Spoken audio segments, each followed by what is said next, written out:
আচ্ছা বাবু, আমি বেরাচ্ছি, মাকে বলে দিস। হ্যাঁ হ্যাঁ, ঠিক আছে ঠিক আছে। আর হ্যাঁ, আলপনা আন্টি এসেছিল, তোর মায়ের সাথে কি দরকার ছিল বলে দিস কিন্তু। হুম। আর হ্যাঁ, গ্যাসের দুধটা জাল দেওয়ার জন্য রাখা ছিল, ওটা জাল দিতে গিয়ে একটু পড়ে গেছে, আর অর্ধেকটা আমি খেয়ে নিয়েছি। হ্যাঁ, মাকে বলে দিস। হ্যাঁ ঠিক আছে, তুমি যাও। 1 hour later. আরে দূর, ব্যাটারিটাও এখন গেল। আশা ছিল। আরে মা।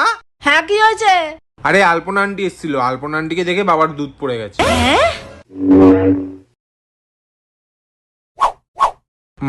মানে আমার মানে হলো যে আলপনা আন্টির অর্ধেক দুধ বেরিয়ে গেছিল, অর্ধেক দুধ বাবা খেয়ে নিয়েছে।